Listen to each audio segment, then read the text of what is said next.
What's happening, party people? Welcome to my week in review. Crazy thing is, I did so much footage this time, I think it's only 3 days. The last video was like 12 days, so let's call it a week in review. It's just a video I'm posting once a week, so how about that? I posted a video a couple days ago showing some vehicles that I had that I plan on doing restorations on and selling. Because people always contact me, hey Robert, I can't find this kind of car for sale. And so I made that video to let them know, hey, this is what I got. If you want to get involved with it, they're not ready to sell yet, but if they were ready to sell, they'd be sold. Usually when I restore a car and put it up for sale, it may last 3 days. Most of the time it sells the first day. For the price I asked, because I asked fair prices. Now, for those of you who have no clue of what some of these cars are worth, man, have fun. You know, going out there finding beaters. I'm restoring these cars. People are putting $25,000 into them in 2 weeks.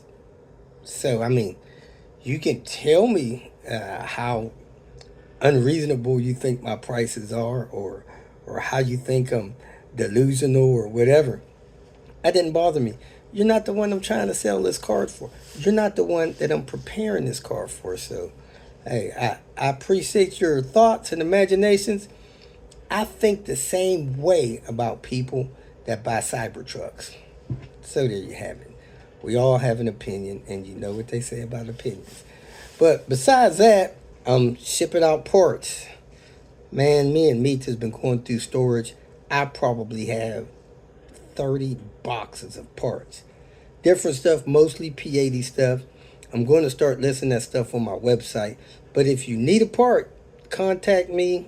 I'll relay that message to Mita. We'll dig that part out and ship it to you.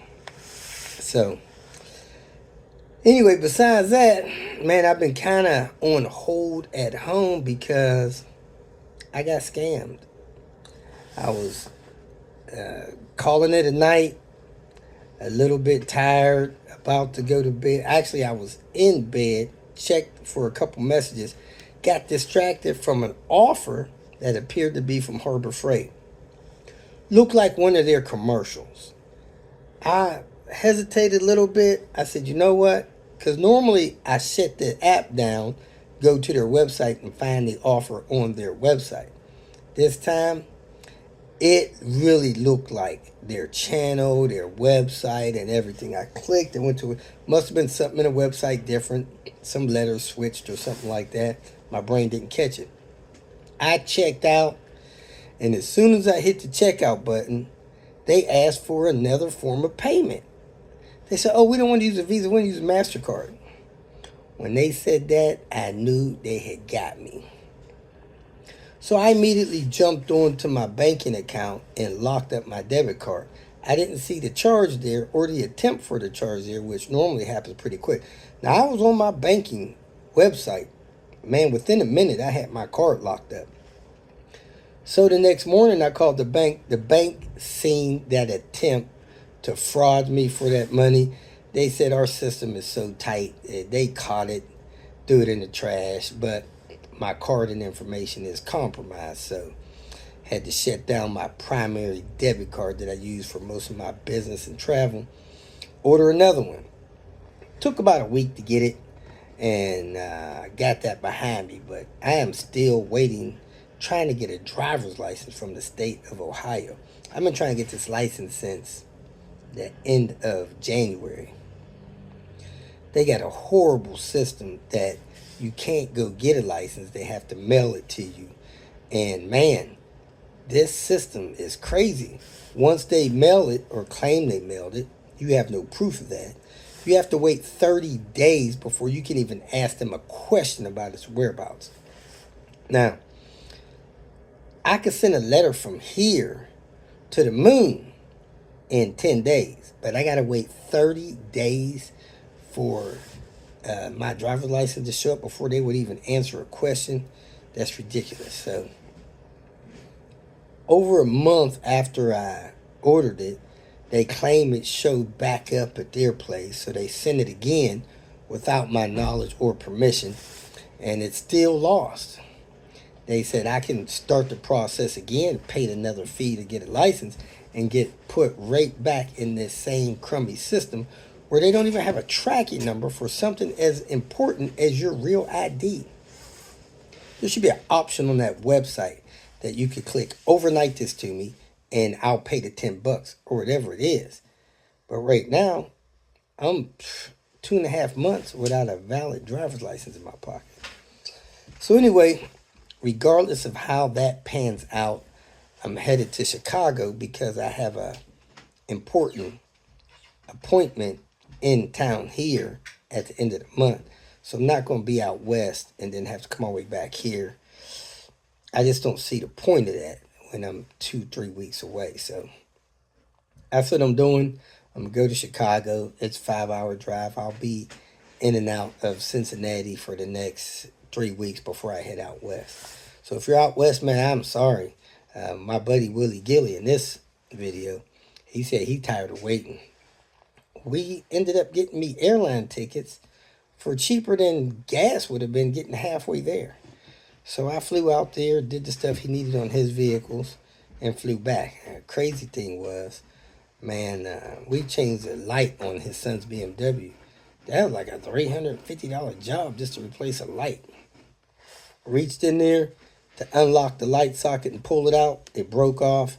Had to break it out to try to get it out that way. Then it fell in the assembly. Had to take the bumper off to get the light assembly out, and then fish that part out, and then put a new part in. Man, it's ridiculous how hard it is to do simple things on some of these cars. But anyway, let me wrap this up, get this video posted. I'm helping John work today. I'm helping my friend John today, and we'll keep it moving. Thanks for tuning in. Oh, before I forget, I want to thank those that are sending these random donations. We picked one up out of the mail this morning. Just as quiet as the person watched the video and received their blessing that way. They sent me a blessing. No return address, no name, no nothing. Just said, hey, Robert, thanks for your videos. I'm using them to keep my car on the road. Here's a little tip. They sent me a little tip, but I seen the postal stamp came from Orlando. So I'm going to come to Orlando and find you so I can give you the hug for helping me. So that's that. Y'all have a great day. And I'm going to sell out of these cars in about 3 more hours. Have a good one. So I checked that battery last night. It is where it was, I guess, 3 years ago, 66 and 100. I'm going to check this one. It's been sitting on the charger about, I don't know, 17, 18 hours. Probably about 17 hours. Let's see where it is. It was just lit up with 4 lights. Now it went back to just that green light, so it's working. Let's see what kind of charge we got. I didn't check it before I put it in. It was totally dead. Couldn't even lock the car. Claims the voltage is too high to check it, so I'm going to let it sit for a little bit. I need to bleed it down. Now this one here is lower. This was at 62 health and 30 charge. So I'm going to let that sit on that charger for a little while. It's working it up. Let me go see if I got the tools to get this part off and get a move on this job. Had to shut it down yesterday to regroup because I was dealing with this counterbalance pulley. My understanding of it now is, after reaching out for some help, that the main purpose of this thing is to help you save on some gas mileage and make sure this thing only turns one direction when driving your water pump here and your AC compressor. It has a plug in it that is the soft spot in the middle. You punch a hole in it and pull it out. Then there's a T40 in there that you loosen to get it off. Then you slide the new one on and you torque it to 60 Newton meters. However, you need a counter hole tool so that you can torque it properly. You shouldn't be hitting this stuff with impact guns.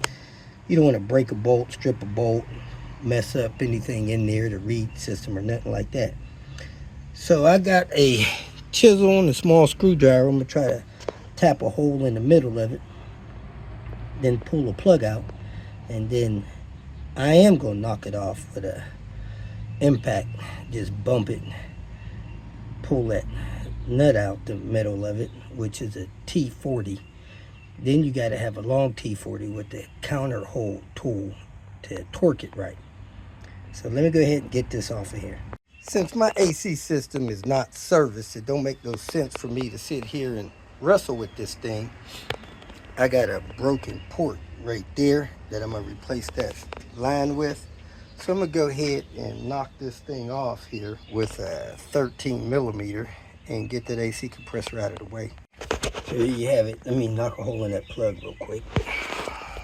Man, that was very soft, a lot softer than I thought. Let's pry it out. It's just really a dust cap. I do see some liquid in here. I'm not sure if somebody glued that thing on or if it's leaking. Now if you look down in there, there's a T40. Let me knock that off, see if there's oil behind that as well. Got a little brown around there. It may be leaking. If it is, you need a special seal and a special seal tool to install the seal. Somebody said T40, mine's a T50. Let me bump that off real quick. It's supposed to turn one way. Turn nice and smooth. Mine just feels notchy. And not back. Well, if it feels notchy, I would replace it. It should feel nice and smooth. Well, mine is not coming loose. It has like a funny ratcheting feel in there, and my torque wrench is not getting that thing out. I'm wondering if it was replaced and possibly over torqued on there. Sucks. Let me keep trying. Well, I got it off. It just pulled and wiggled off. See all that grease? This is the original one, and that's the one I ordered. It says Japan on it in NSX. I'm kind of surprised at that. Ford Moco on it, and the grease was coming out of the pulley, so this pulley was definitely in need of being replaced. I couldn't get that bolt out with this small impact, which this impact is capable of getting crank bolts off and CV axle bolts, but if it senses some kind of movement or vibration, it kind of loses its braking force power. So I had to break out Henrietta to get that out. Popped it with that, it came right loose. This linkage was somewhat in the way, so you push the button in the middle of it and it just pulls right off of that. It releases. So that's where I'm at there. Next, I'm gonna take a look at this seal, which it may be leaking a little bit. It's hard to tell. This thing was leaking so much.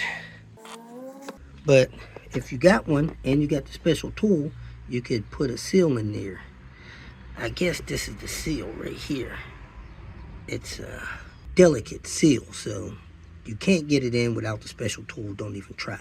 So I'm gonna wipe that down, put the new pulley on there, and torque that pulley on.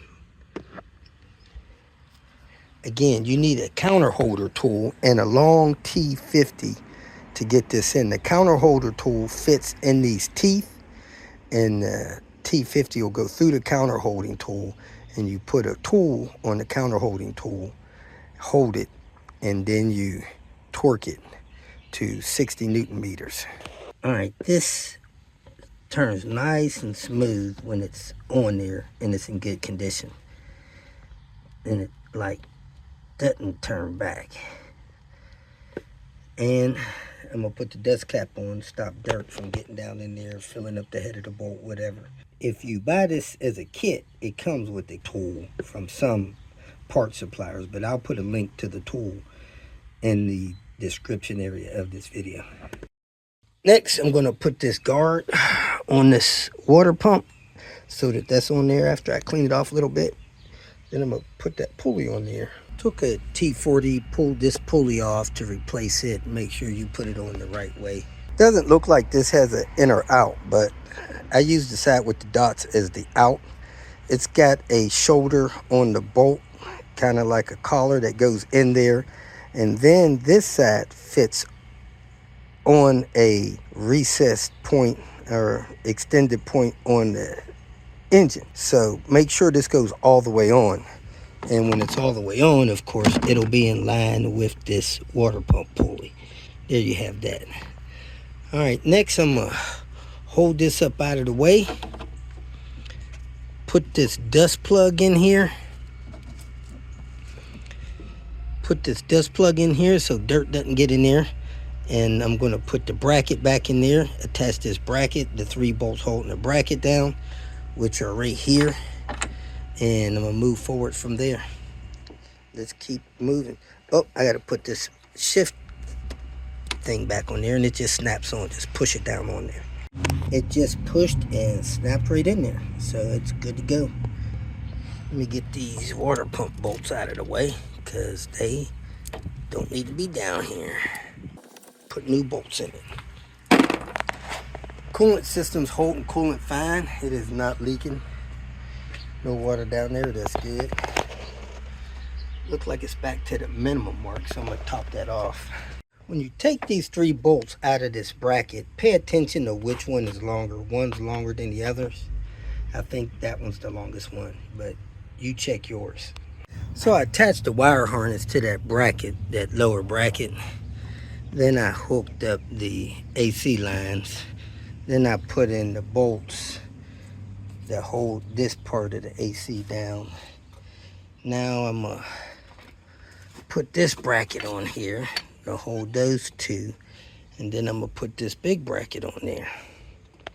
Moving right along. Next I'm gonna put the tension on the belt. I could just pull this pin out, or I could push a tool down on it and pull it out. Then that should tension the belt nice and tight.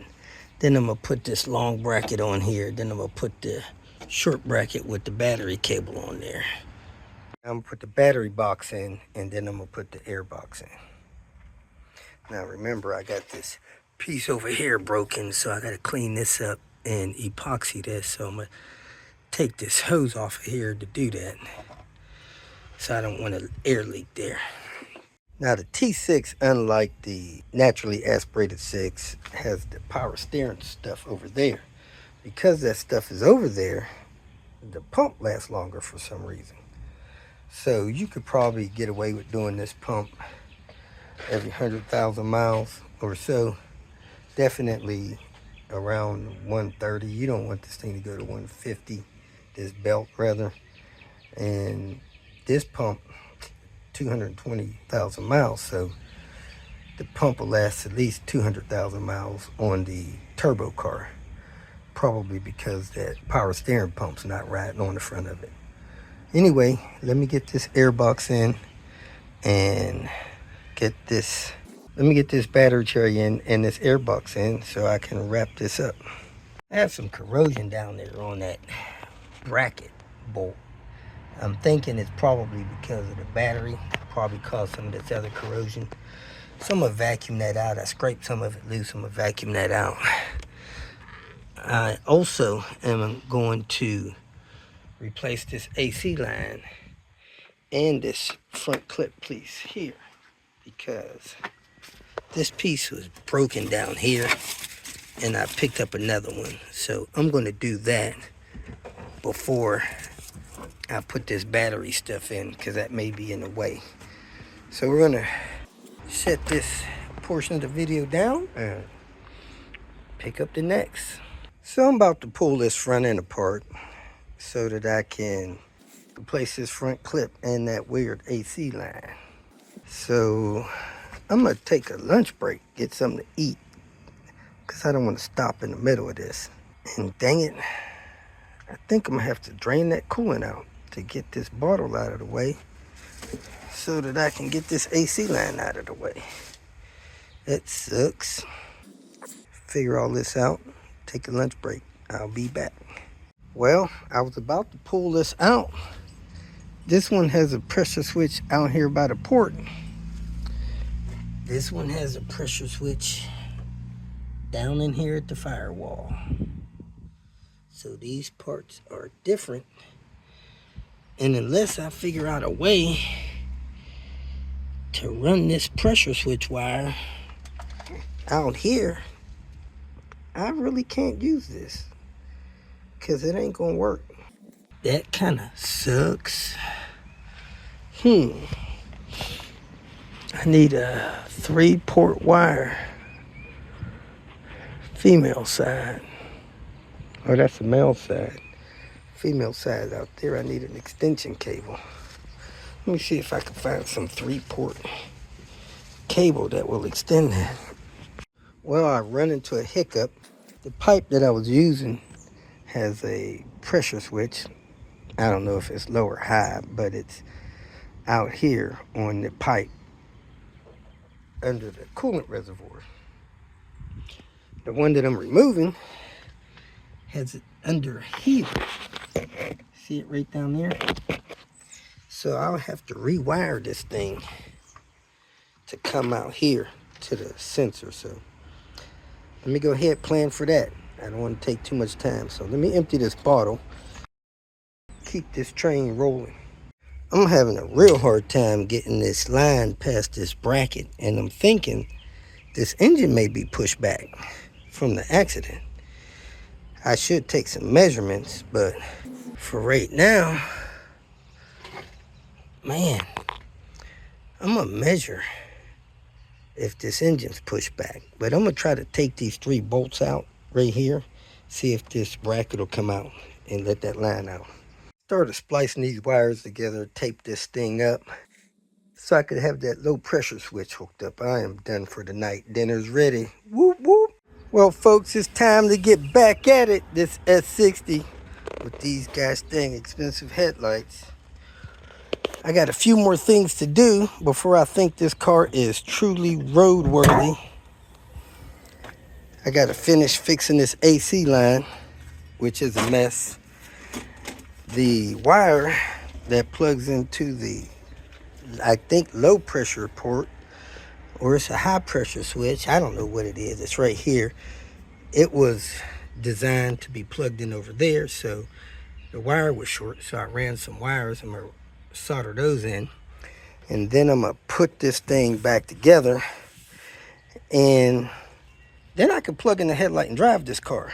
However, there's a few more things I want to do. One, I want to replace this front piece here because it's broke over here where the headlight mounts.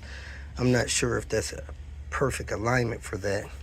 2, a headlight needs to be fixed and installed. 3, the AC needs to be serviced. 4, the oil needs to be changed because I have no idea what kind of oil they was running. 5, I had a brake and the hose right there.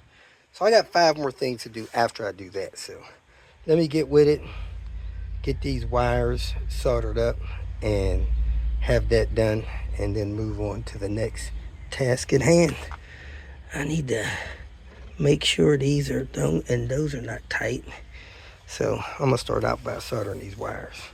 The weather's a lot nicer. Temperature's not any warmer, but it just feels a heck of a lot better because it's not so chilly and the sun is out. So thank God for that. Got the wire spliced and taped up. I got this first little shield in, got to put that tin there. Then I got to put this other heat shield in. I tighten these mount bolts down.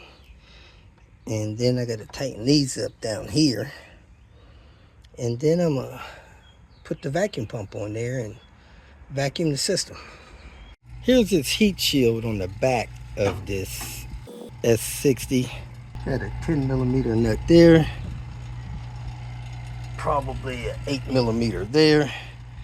10 nut there, 10 nut there, 10 nut there. 8, 8, 8. So that's what it looks like you have to get this thing back in and secure and get it out. The bottom has clips in it.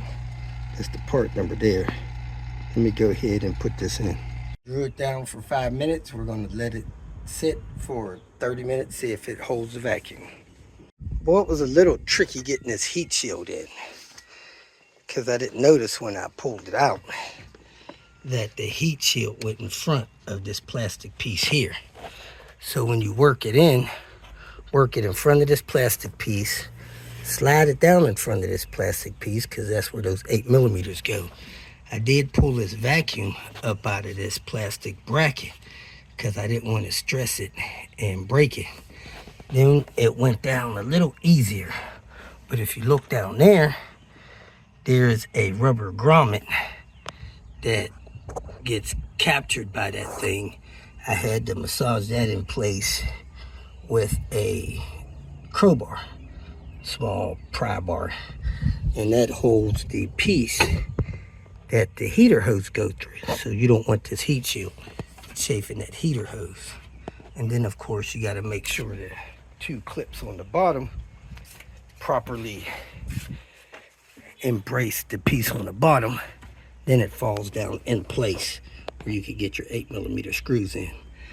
And then your heat shield, of course, gets back in place on it. So I'm gonna place a couple of these 8mm screws in it, and then I'm gonna put the heat shield in place and put the 10s on it, and it should be good to go.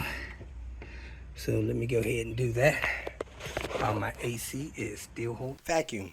Woo woo. I got those 5 8s installed, 2 on this side, 3 on this side. Now I'm gonna secure the heat blanket with the 10s. I put this brake vacuum pump line back in its clip properly. I put this wire harness back in there properly, plugged in those computers. Now I'm getting the rust out of that bolt area down there where this plastic piece ends, where it's rusted away. I'm pulling most of it out with this magnet. Then I'm gonna put the battery tray in.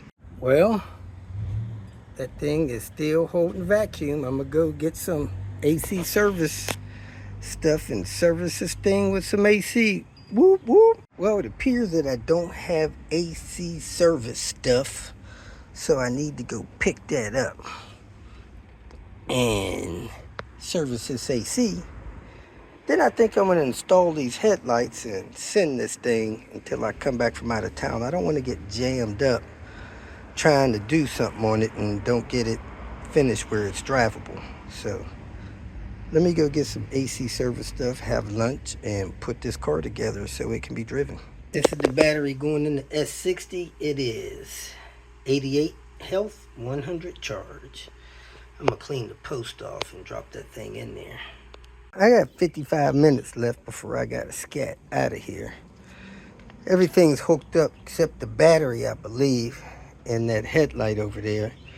So let me hook up the battery, start the car, service the AC, and then hook up this headlight, see if it works, and go from there. Also need to drop in the air box. See if I can get all that done in 55 minutes. Cleaned off the battery post with the battery post and terminal cleaner. I'm getting ready to clean out the inside of the battery post with the same thing. Sprayed it down a little bit with some oil eater, wiped it off, ready to hook it up as soon as I scrub out those terminals.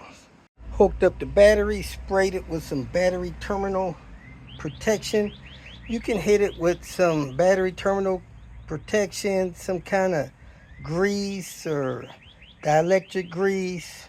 Not anything like Coca-Cola. I don't know who started that craziness, but you want to hit it with some battery terminal grease or some kind of grease like that. So let me go ahead and put this air box in. I think I'm gonna vacuum this out real quick. Drop the air box in, hook up my sensor here, my map sensor, and I should be ready to start this thing up, service the AC. Well, that took me about 30 minutes. Check the oil, it's about 1 quart low. Everything else, heck, that power steering is way low. I need to get some fluid in that. That thing looks empty. I don't know what happened there. Let me find some fluid for that. Put some fluid in there and then start this thing. I don't want to run that thing empty. Jeez, I hope it's not leaking down here. I did have to put some epoxy on it because it was cracked. Not sure why this power steering pump is empty.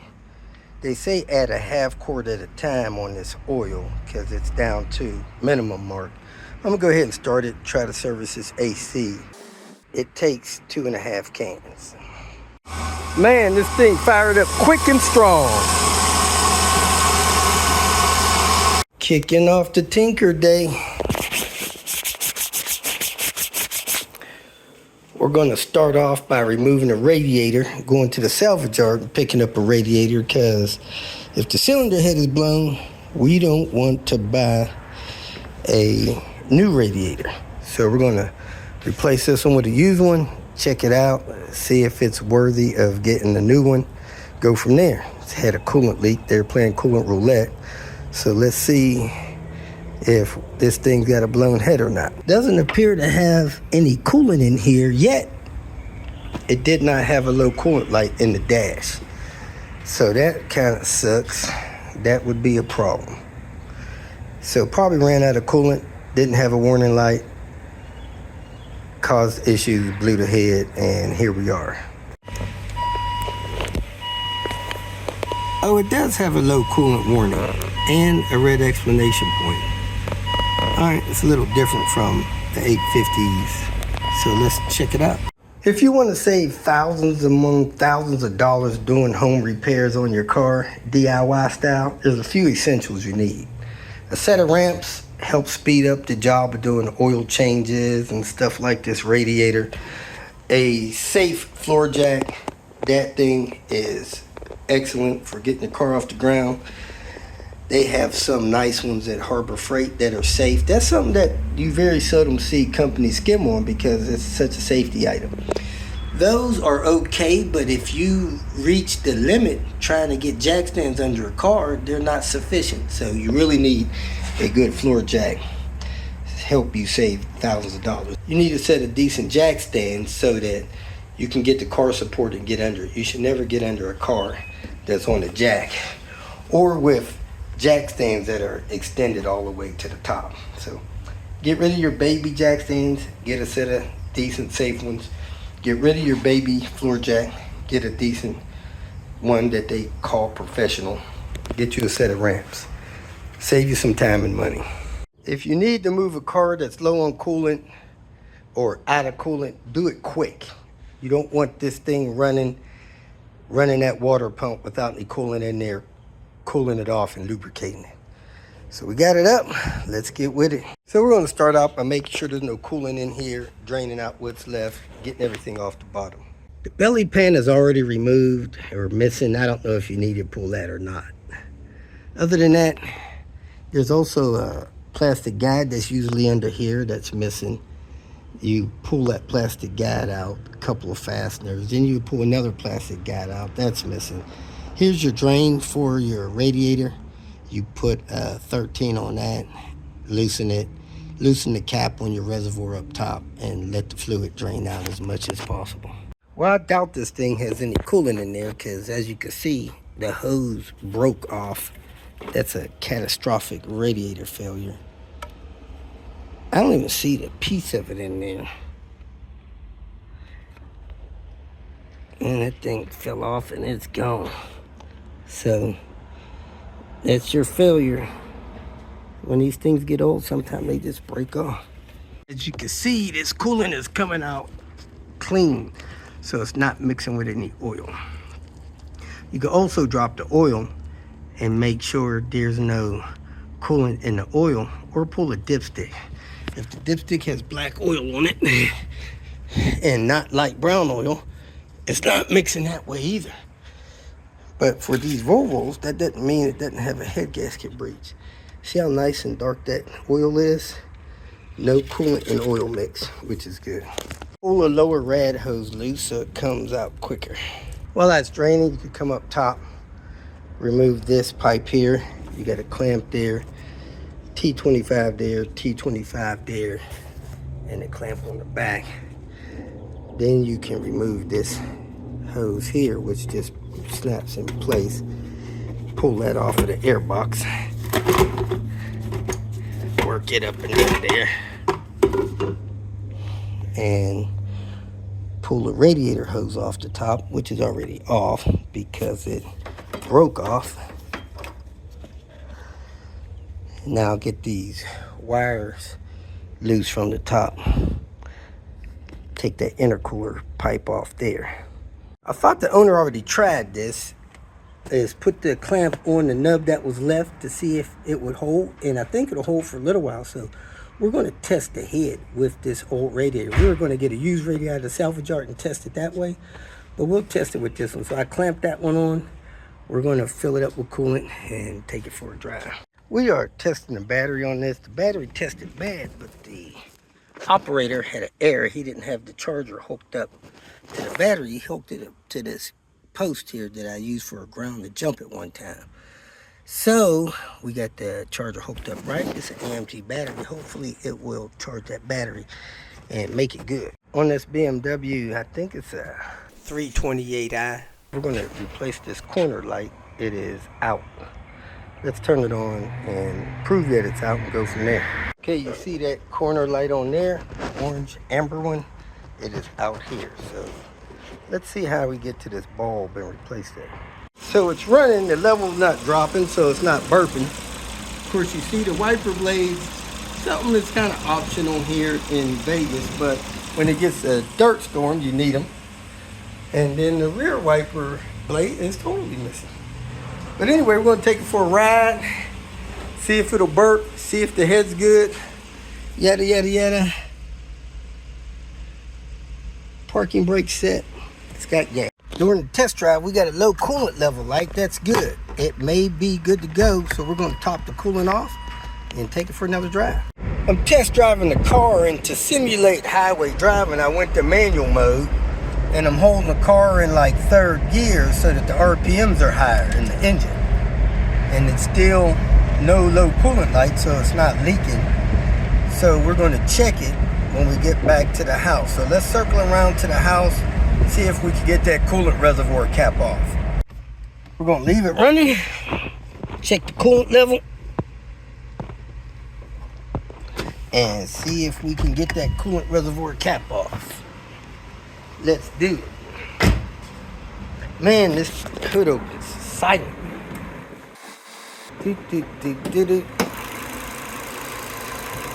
Coolant level is good between the min and max. Let's see if we can get it off. This thing is surely up to temp. Very slow. If you rip it off and it doesn't overflow, that's good. It's coming up a little bit, so I tighten it back down. I'm doing it real slow. I don't hear no hissing, so I don't think it's trying to boil over. Oh, it's coming up pretty fast.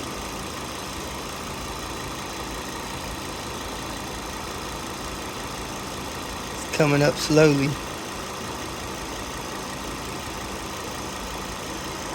See it rising above the letters there? So it's either got air in it or the head is bad because it's not letting me get the cap off. I'm gonna shut it off, let it cool down, hopefully burp, and then I'm gonna start it up. All right, we got some air coming out there. Maybe it's burping.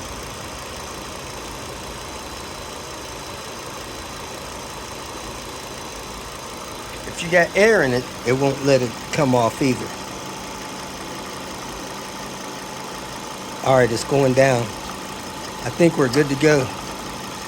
It burped, level went down, almost at the minimum mark. Nope, it's at the max mark. So it burped and it looks like it's good to go. If the head was blown, exhaust gases would be pushing coolant out of it. Yes, it's awesome. Holding steady right above the max mark. Or right at the max mark. You gotta burp the air out of it. Once you burp the air out of it, it should be good to go. So sometime I'll drive them, try to get it off with it idling. If I can't get it off with it idling, as you can see the engine's running. It tries to raise up. If I can't get it to burp, I'll just let it sit, cool off. When it cools off, it'll burp, suck the level down, then I'll put it back to the max, take it for another drive, try it again. So you might have to try it 2 or 3 times if you've lost coolant like this vehicle did. That hose is totally disconnected. It lost most of its coolant. It had half a gallon in there at max, so I think it's good to go. And here we are, approaching the happiest place on earth.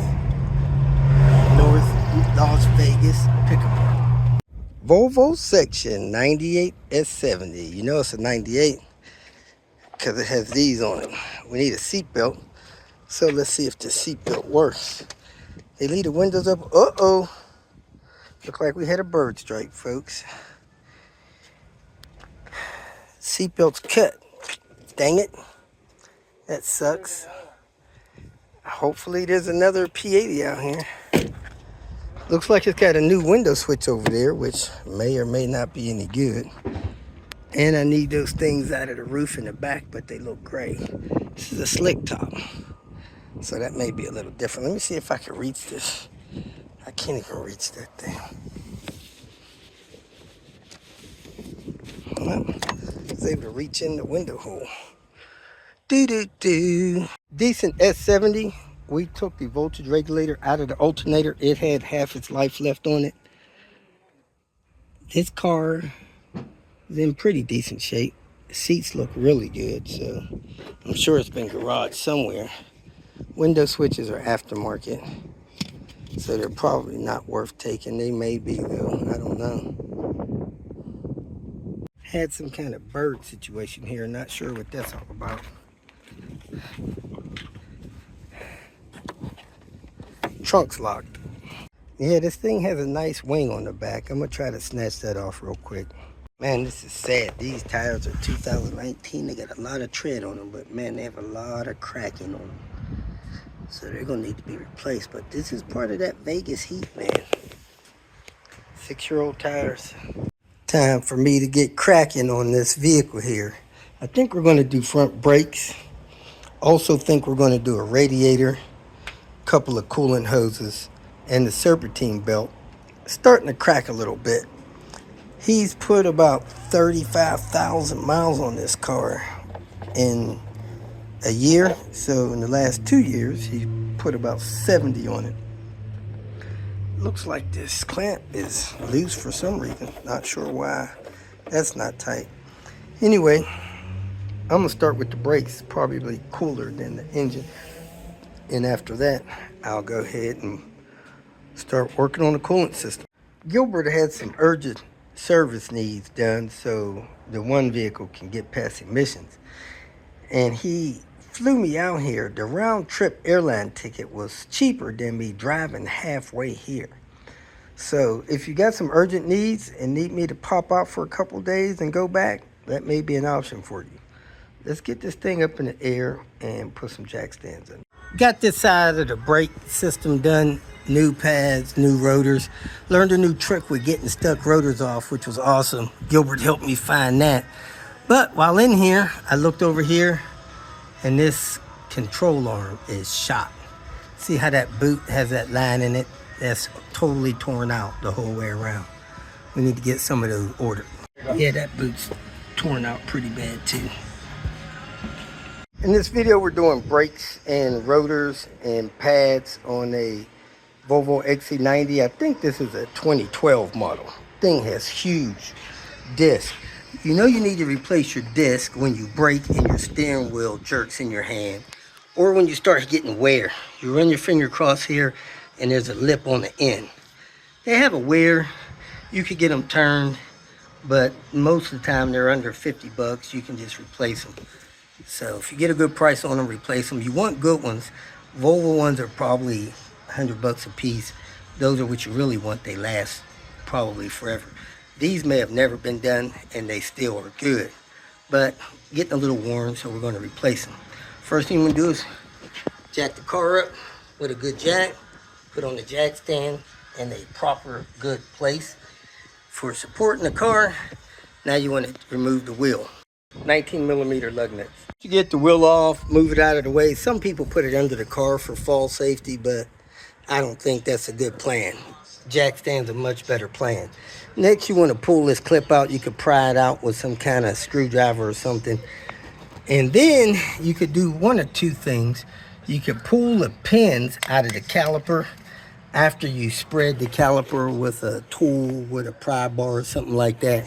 Or you could just take the caliper bolts out, which are right there, and then the caliper will fall away, but you want to put something under there so that the caliper can rest on it. You don't want it leaning on your brake hoses. These brake hoses are not cracked, so they should still be okay. But go ahead and pry this off. You could take the pins out of the calipers, which feels like at 8 maybe. Take the caliper apart. Then you'll have the pins loose where you could grease them and everything. And remove those bolts to take the brackets off, because you'll need the brackets off in order to get the rotor off. This one didn't have a hole screw for some reason, and they look pretty beat up. So maybe I tried to take those off at one time and maybe it was not successful and we just passed on it. But let's see what happens here. This has some divots in there. That may be from beating on it as well. Let me go ahead and remove these. I pulled the caps off the back of the caliper pins, set them there. Take the screwdriver, wedge it way up in there like that, and just pry that thing out. Now you're off. Now you want to take and pry the caliper open. Put this in there, pull it slowly outside. You'll see it coming loose from the pad there. That's how you collapse your caliper pistons if you don't have a caliper piston collapse tool. See, I got more space there. Just do that till it stops. It's prying more and more out. That way you can get the new pads in there.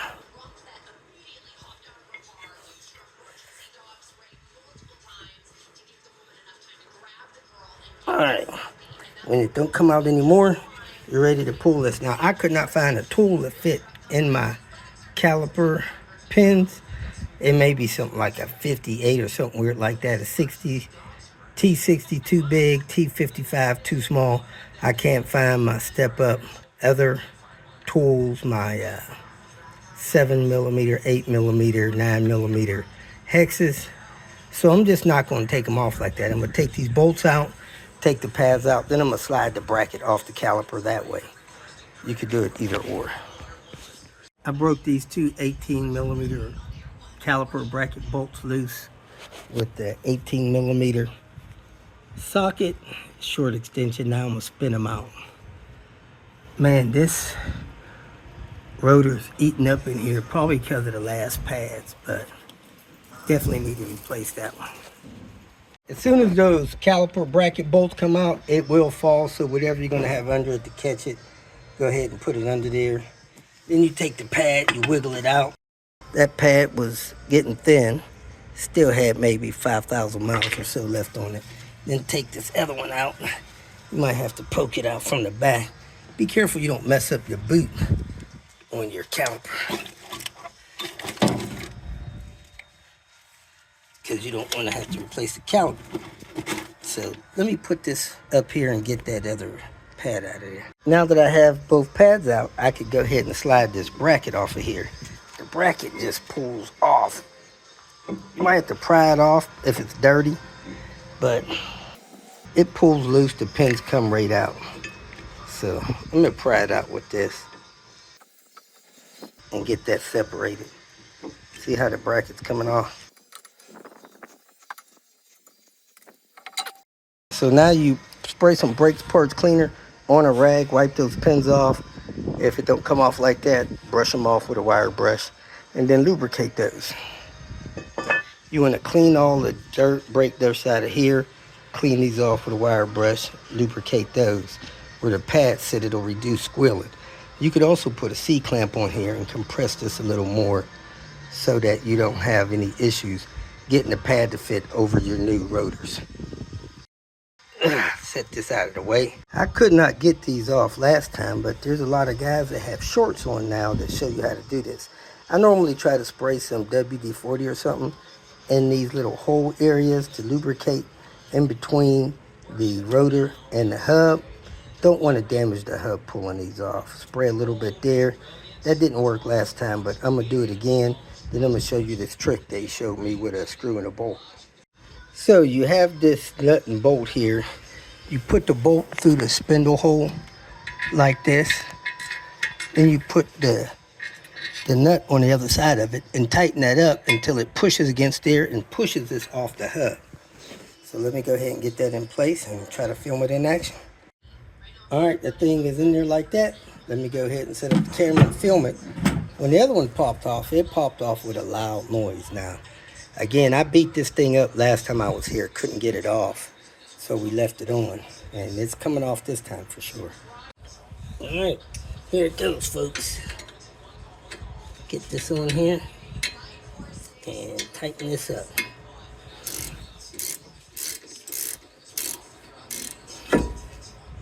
And it pushed it off. This one didn't pop, and it was a lot quieter than the last one. Not sure why, but that's how you do it. Found the tool for the caliper pins. It's a 9, and it's way down in there. You got to go down there a 1/2 inch before you make contact with the hex in there. I jacked up the rear one to get this caliper apart so I can do the pads, and my tool got stuck in that bottom pin. I had to put a jack under the shock area, jack that up to change the angle of this so the tool could get out. So you may need to use an Allen tool or a smaller bit something to get this lower pin out of this caliper. So now I'm cleaning up the caliper, getting ready to put the pads in. I got these pins clean. I had to scrape some of the stuff off of them. Look like I got a little gunk still on my caliper piston. I need to get that off. Look like I got a small tear in that boot. I probably did that trying to pry that caliper off of that stuck tool back there. So this may or may not destroy the caliper. We'll see how it is next time we do pads. May have a caliper on hand or be prepared to get a replacement. Great, do these rear brakes pads only. So we're going to start off putting the jack up, putting on jack stands. Jack stand up there actually lifted off as I jacked up the back, and the hood of the car almost touched the door, so I put a towel there. But anyway, let me knock these 19s loose, remove the wheel, move on from there. I let the jack down a little, made sure it was back on that front jack stand. And now I believe the hood is touching the door, but it has a towel there, so it should be okay. Next, I'm gonna pop this clip out with a screwdriver. Pretty easy to do. Just put it in there, pop it out. Do. Now you want to pull the boot off the back of the pack caliper where the pins are. Top and bottom. Pull the pins out. T45, maybe a 7mm. Now this bottom one is kind of messed up with this piece here. The tool gets kind of stuck, so you may have to use an Allen wrench to get that one out. If not, you have to jack up the shock so that the tool doesn't get stuck. You can get the tool out, or else you'll have a hard time getting this caliper taken off the bracket. I got those pins out, started it out with the socket, finished it up. Now this little clip here goes on like this. So when you go to put that back together, that's how that clip goes. Brake line, caliper, ABS wire. I'm gonna take a quick break, get a bite to eat. Then I'm gonna replace these pads and put this stuff back together. These pads are about half worn, so they're still good. But he wants to get them done when I'm around. I don't blame him. Brakes are on, bled, all 4 corners, all wheels are torqued. We'll take it for a drive and re-torque them. Going back over here to work on this BMW light. We had to go get this little piece here that broke on the back of the light for the marker light bulb there. I think I got a $45 later. Let's try to get it out of here. So I got behind here. I tried twisting that whole thing out with needle nose pliers, and it twisted and fell down in there. So I'm gonna take the light out. I think I got a T30 there, a T30 here. Looks like a T30 over there. and maybe a couple more up top. So let's try to get this light assembly out. After about 30 minutes of fighting, we finally got this bulb socket out. The problem was when I tried to get it out with needle nose or something, it fell in, and then the bulb broke, and then we had to work it out here. Where's the piece at? I don't even see it. Did you throw it in the trash? You got so excited you threw it in the trash. So we looked at the new socket and we held it the way we thought it was going to go in, like this.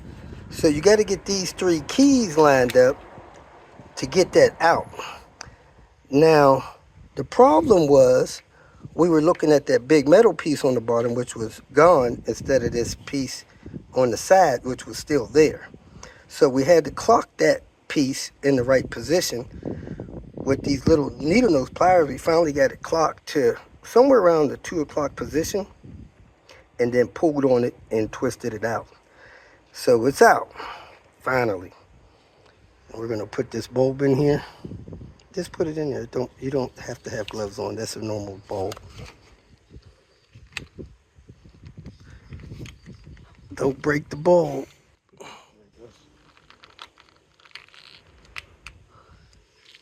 It's keyed off there. All right, so the bulb is in there. Now to get these in, this tab goes on the bottom. It touches that. So I think you go in and you turn it clockwise to lock it in, which means you got to turn it counterclockwise to remove it. Let's see. I push it in, I turn it clockwise to lock it in. So to get this out when it's in the car, you got to turn it counterclockwise and then pull it out. That didn't work. The whole thing broke off in my hand, which was horrible. So this is what you got to go through to get this back together. Let me push this in a little further.